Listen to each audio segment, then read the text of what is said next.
ஒரு மரமோ இல்லை செடியோ வளர்க்குறது பார்த்திங்கன்னா ரொம்ப ஈஸியான விஷயம்லாம் இல்லை. அந்த செடி வளர்கிறதுக்கு ஏற்ற மாதிரி ஒரு மண்ணில் அந்த விதையை விதைச்சி அதுக்கு ஏற்ற மாதிரி சும்மா லைட்டாக தண்ணி தெளித்து விட்டு அது கொஞ்சம் கொஞ்சமாக அதுக்கப்புறம் முளைக்க ஆரம்பித்து கொஞ்சம் கொஞ்சமாக பெருசாக செடியாக வளரும். அதுக்கப்புறம் அதுக்கு ஏற்ற மாதிரியான தண்ணி அளவு மாற்றணும், உரம் போடணும்.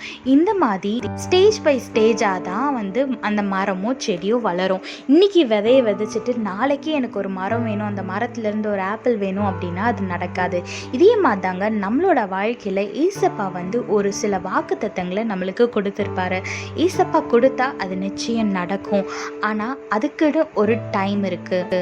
எப்படி அந்த மரம் வளர்கிறதுக்கு முன்னாடி அந்த விதை முளைச்சி அது நல்லா கொஞ்சம் கொஞ்சமாக வளர்ந்து வருதோ, அதே மாதிரி நம்மளுக்கு ஏசப்பா கொடுத்த வாக்குத்தத்தம் நம்ம அதை பெற்றுக்கொள்றதுக்கு நம்மளை ஏசப்பா தயார்படுத்திட்டு இருக்காரு.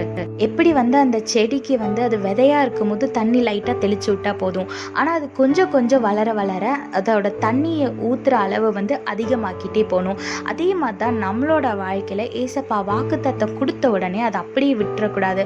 அந்த வார்த்தையை பிடிச்சு கொண்டு டெய்லி அவரோட பிரசன்னத்துல அமர்ந்து ஏசப்பா கூட டைம் ஸ்பெண்ட் பண்ணி அந்த வார்த்தையை சொல்லி அறிக்கை செஞ்சு எப்படி அந்த செடி கொஞ்சம் கொஞ்சமா வளருதோ, அதே மாதிரி நீங்களும் ஏசப்பாக்குள்ள கொஞ்சம் கொஞ்சமா ஸ்ட்ராங் ஆகிட்டே வந்தீங்க அப்படின்னா அந்த வாக்கு தத்தத்தை ஈஸியா பெற்றுக்கொள்ளலாம். வேதத்துல பாருங்க, பிரசங்கி 7:8 போட்டிருக்கு, ஒரு காரியத்தின் துவக்கத்தை பார்க்கிலும் அதன் முடிவு நல்லதுன்னு போட்டிருக்கு.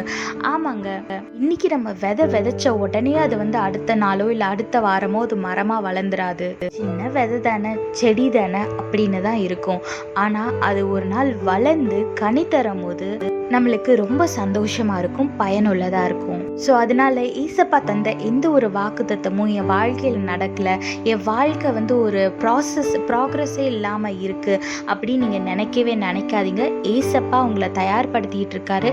நீங்க அவருக்குள்ள நிலைத்திருங்க. நிச்சயமா அவர் சொன்ன ஒவ்வொரு வாக்குத்தத்தமும் நிறைவேறும். ஏசப்பாவை இறுக்கமா பற்றி கொள்ளுங்க, அவருக்குள்ள வேறொன்றுங்க, ஆசீர்வாதமான வாழ்க்கையை வாழுங்க. கர்த்தர் உங்களோடு கூட இருந்து உங்களை ஆசீர்வதித்து பாதுகாத்து வழி நடத்துவாராக. ஆமென். Growing a tree is not an easy job. First you have to select the perfect soil which will make the seed grow day by day, because for each plant the soil differs.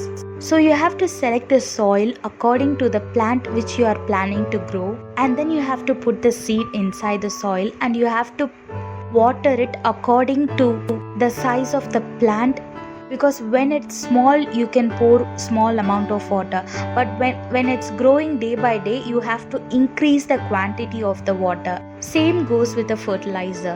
Likewise in our life, some of the promises that is given by our God has not happened in our life. That doesn't mean that our God will not give us what he has promised. We are just in the progressing period. You cannot expect a tree to grow in a single day. The seed should go through some process to become a strong tree and to bear fruits. Likewise in our life, if our roots are strong in God, then we can receive the promises he has done for us. Look what the Bible says in Ecclesiastes 7:8. Something completed is better than something just begun.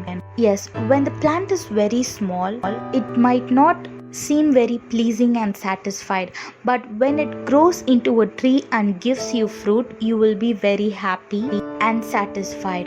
So if you want to receive the blessing from our God, stay strong in our God, hold on to him, spend time with him, meditate his words, and hold on to him tightly and live a blessed life.